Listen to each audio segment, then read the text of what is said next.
Welcome everybody, thank you guys for tuning in. This is a very exciting video for us. Just a few months ago when we released our 2021 e-bike shootout, the Trek Rail 9.9 was one of the bikes that took home an award and some top honors. Your comments did not escape us. We saw you asking about, of course, the $10,000 version rides great. How does the more affordable version ride? As you might have seen in our introduction video to this shootout, we reached out to Trek, asked them to send out an aluminum framed Trek Rail 7 and put these two bikes head to head. We put together some of the most popular questions and really wanted to address which bike we would select, what upgrades we would select, and if the performance increase justifies the price. So here we go.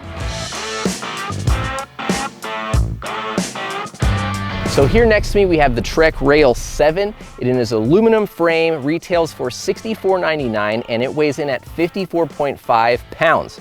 Behind me, the Trek 9.9, $10,499 and a 51.3 pound weight.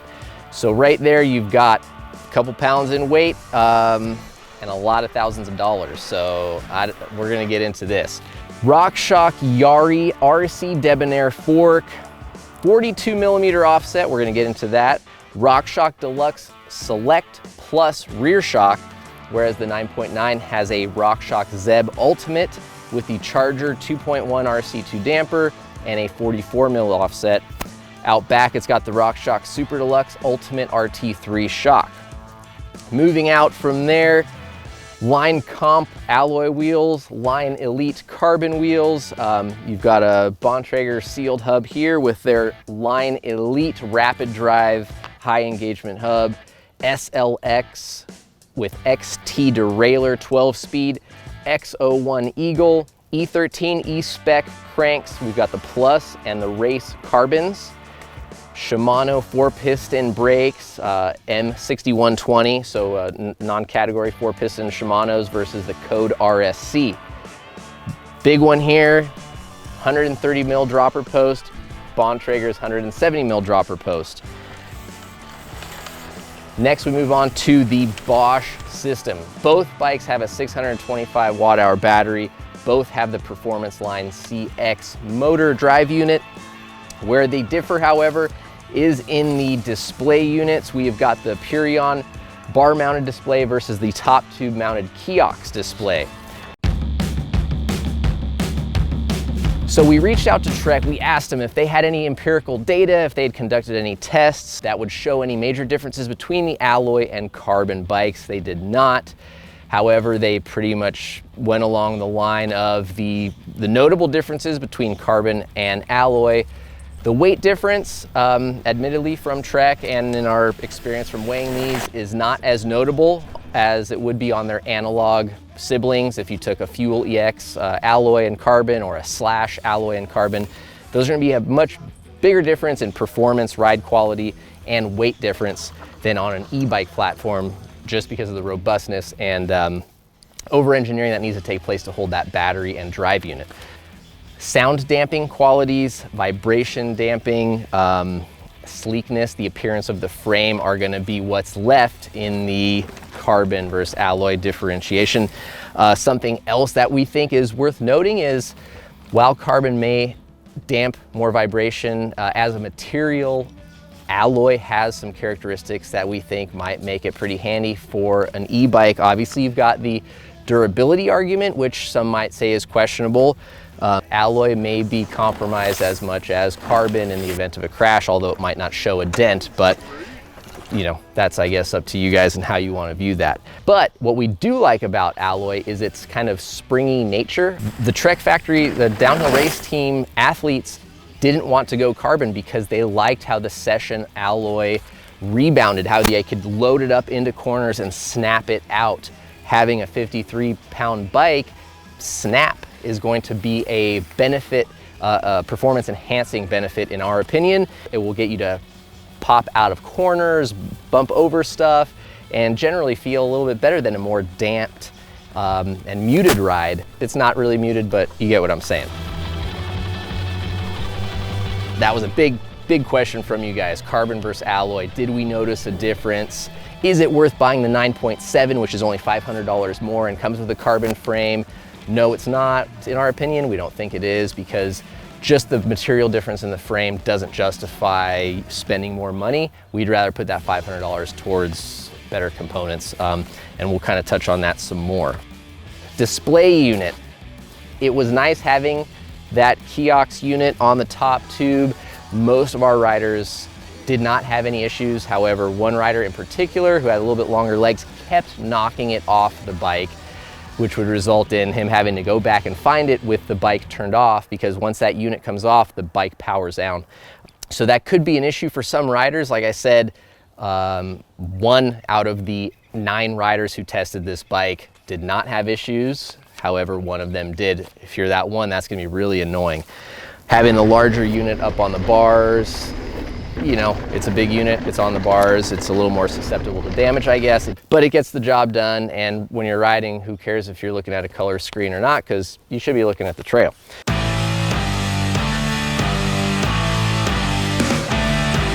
The last couple weeks we spent really going over all your questions in our introduction video and putting these bikes to the test, having long discussions. We did some head-to-head race runs, which I'm sure we'll cut to here shortly. We did timed runs on the 7, switched over to timed runs on the 9.9, and really just wanted to see what the percentage of performance gain to price tag was. Now, we're not mathematicians, but by our calculations, the rail, okay, the 9.9, if that bike gave us 100% fun factor out on the trails, we'd say that the 7 probably gave us a 90 or 95% fun factor. However, the price tag is 62% of the 9.9. So if you're having, let's just call it 90% of the fun for 62% of the price, that's a win in our book. You know, we can't tell you guys what to buy. If you've got the budget, that thing, it won our shootout for one of the most versatile, well-rounded bikes in the trail category. We absolutely love it. But you can get dang near the same performance for a lot less money. All right, so one of the things that you guys wanted to hear about was how these bikes would perform in a race format. So what we did is we found a little bonus downhill section.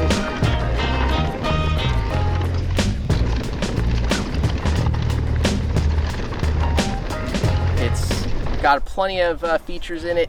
About 51 seconds was our fastest time, and it was a blast. So Nick, what do you think? I mean, basically what we did was 2 race runs on each bike, and we kind of took the best of those 2 race times. Nick, what are your thoughts? You started out on the 7. Started on the 7, and ended up on the 9.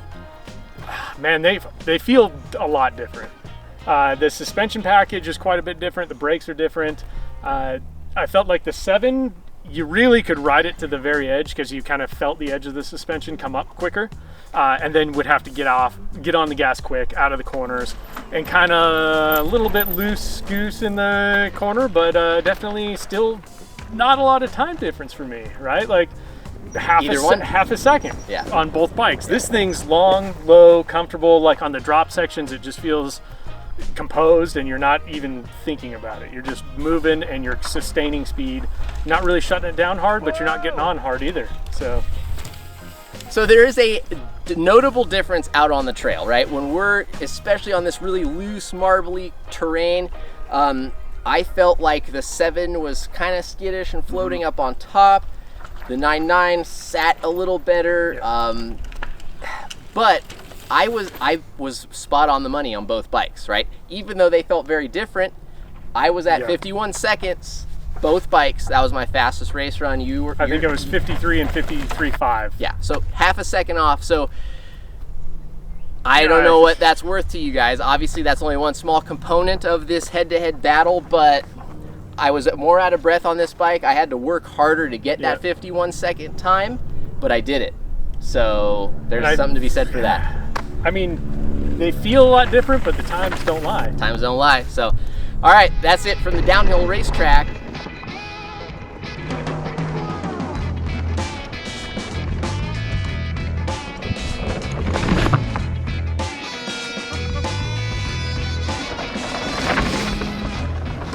here's what we would do if we were spending our dollar.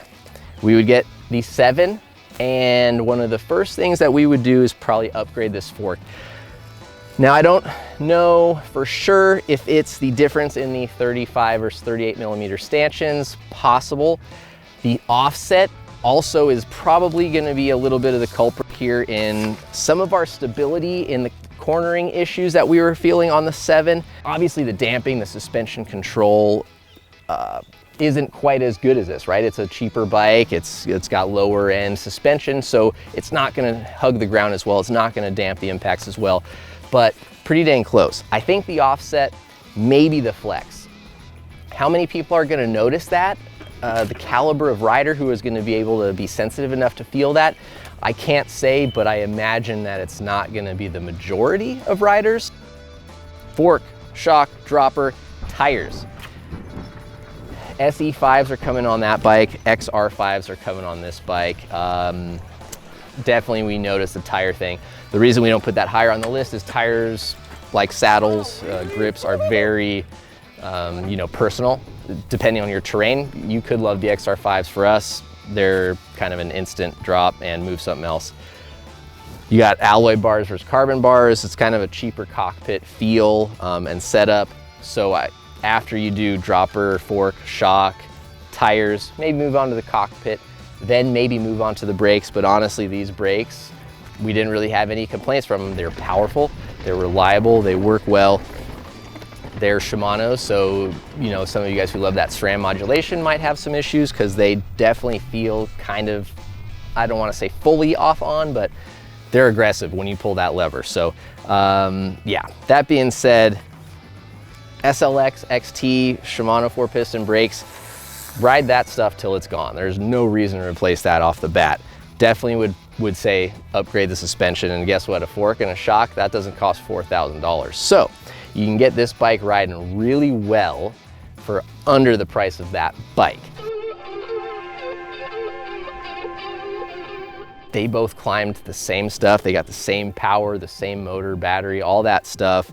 Geo minus that fork offset is identical. So really, you're talking about very similar bikes that almost ride identical if it weren't for the suspension downgrades, I guess you could say.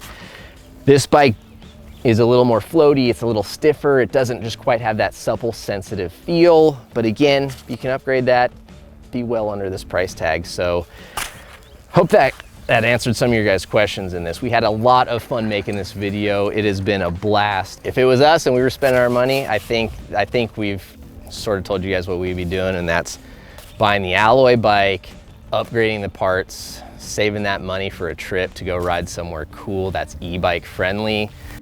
We really appreciate you guys watching the video. Thank you for the introductory response in the video, asking us all those questions. Again, we pay attention to your comments. We really like hearing what you guys enjoy from our videos, want you to see more of. So let us know what you think. What do you think about this shootout? What would you do, right? If you've got the money, no doubt this bike rides better out of the box. If you don't want to monkey around and you just want to get out, hit the trails, that thing's dialed. I think the 9.8 is probably the best buy, the 9.8 XT. If I had the money, right, and our whole team, if we had the budget, 9.8 XT would be the bike we would buy. You get the kind of the best of both worlds. You get the carbon, you get a ZEB right off the bat, you get XT drivetrain dialed. If you're on a budget, get the 7, upgrade the bike as you go, have a lot more fun, save that money for a trip, whatever it might be. But we'd also like to thank Trek for sending these 2 bikes out. Times are very tight. There are not a lot of free bikes floating around out there. So really means a lot that they scrambled to find this thing. And I think they repoed it from a demo fleet or a dealer somewhere. So thank you guys for making that happen. Leave a comment down below. We hope you enjoyed the video, and we'll see you out on the trails. Are you still watching? You might have been wondering about when we were going to announce that whole giveaway thing. As of right now, like I said, bikes are tight, but we are still working with Trek to try to see if we can get one or both of these bikes to give away. If that's going to happen, we're going to pick someone who subscribes to our channel and leaves a comment down below. All we can do is cross our fingers, hope that Trek sees this video doing really well and wants to reward one of you guys for being a participating fan. So thank you guys again. Good luck. We'll see you on the trails.